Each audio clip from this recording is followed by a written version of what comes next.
busca da classificação para a semifinal da Conmebol Sul-Americana, o São Paulo enfrenta o Ceará nesta quarta-feira, dia 10, às 19h15, na Arena Castelão, em Fortaleza, no Ceará.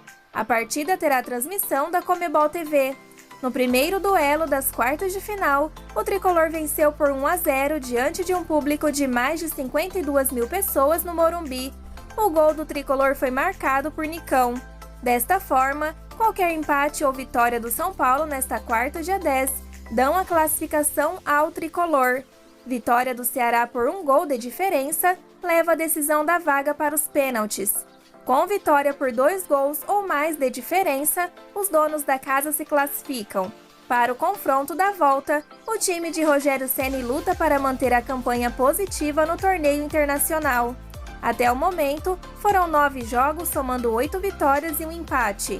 Segundo o GE, a provável escalação conta com Felipe Alves, Diego Costa, Miranda e Léo, Igor Vinícius ou Galopo, Gabriel Neves, Rodrigo Nestor, Igor Gomes e Reinaldo ou Wellington, Luciano e Caleri.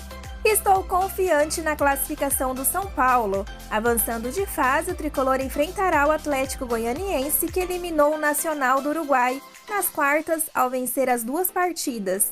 A primeira por 1-0 fora de casa e a segunda por 3-0 em Goiânia. Esse jogo das quartas, que levará à semifinal da competição, garante ao clube $800 mil, cerca de 4 milhões de reais, em premiação da Conmebol. O São Paulo hoje tenta voltar às semis do torneio internacional após 6 anos e lutará para manter vivo alguns tabus em sua história. Os principais: o tricolor nunca foi eliminado pelo Ceará em competições eliminatórias. Além disso, os paulistas jamais caíram para um adversário nordestino em um torneio internacional. Além disso, São Paulo vem de 4 empates seguidos contra o Ceará no Castelão. Porém, mesmo com a situação aparentemente favorável para o tricolor, é necessário manter a ofensividade e não dar chance para o adversário virar o resultado. Após a decisão com o Ceará, o São Paulo volta a trabalhar com foco no Campeonato Brasileiro. No domingo, dia 14, às 16 horas, o tricolor recebe o Red Bull Bragantino no Morumbi. Hoje teremos diversos jogos do São Paulo, já disponibilizei desde ontem a agenda tricolor nas minhas redes sociais. E começou, hein? Em um jogo emocionante, decidido nos minutos finais, o time sub-17 do São Paulo foi superado pelo Santos por 5-4 nesta quarta-feira, no CT Rei Pelé, em Santos. Com o resultado, o tricolor se mantém com 3 pontos após 2 rodadas. O time comandado pelo técnico Menta volta a campo no sábado, às 11 horas, para enfrentar o São Carlense pelo Campeonato Paulista, já classificado para a próxima fase. No Brasileiro, o próximo compromisso será na quarta-feira que vem, dia 17, quando irá enfrentar o Atlético Goianiense, às 15 horas em Cotia. O Centro de Pesquisa e Análise da Seleção Brasileira possui uma lista com 18 potenciais nomes de se tornarem melhores do mundo no futuro. O material foi revelado por Branco, tetracampeão mundial em 1994 e atual coordenador de base da Confederação Brasileira de Futebol, a CBF. Entre os nomes na lista está o lateral esquerdo do São Paulo, Patrick. A última vez que o Brasil teve um representante como o melhor do mundo foi em 2007 com Kaká. Nesta época, os 18 selecionados ainda não haviam iniciado nem a carreira como profissionais. As apostas são para os ciclos de 2026 e 2030 da Copa do Mundo. Tenho informações para acrescentar na contratação de Nahuel Bustos. O São Paulo tem a opção de compra do jogador, em definitivo, por cerca de 7 milhões de euros, 36,63 milhões de reais na cotação atual. O valor é ligeiramente superior, mas está bem abaixo dos 8 milhões de euros, 41,87 milhões de reais, como soube a Goal. O preço do defensor foi definido pelo Manchester City nas tratativas. A diretoria são paulina até tentou uma quantia inferior, mas não obteve êxito nas negociações. O presidente Júlio Casares foi o responsável por conduzir as conversas. Ele se aproximou do Grupo City durante uma viagem de férias à Europa.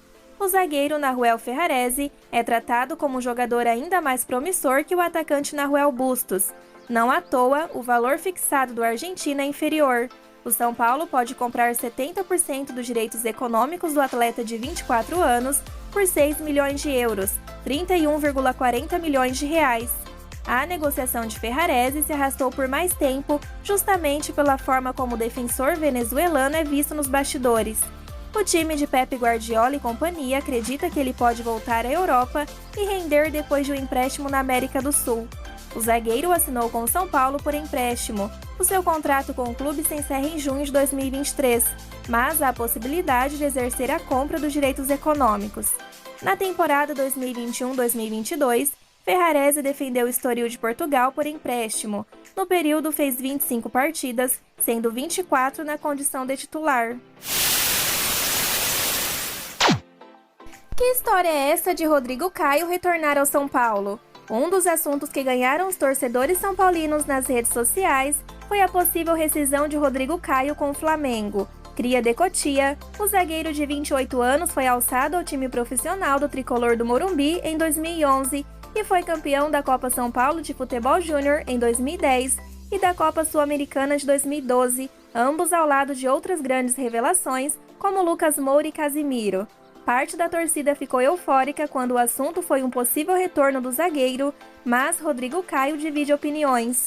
Abre aspas, busco no aeroporto, fecha aspas, disse um São Paulino. Outro comentou que em condições físicas normais é o melhor zagueiro da América do Sul.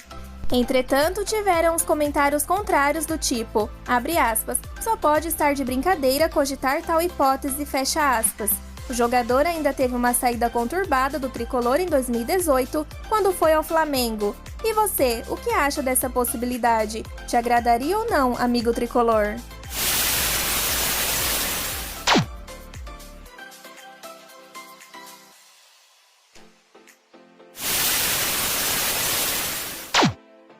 Os salves de hoje são para Sérgio Araújo, de Americana, e também para Thiago Souza.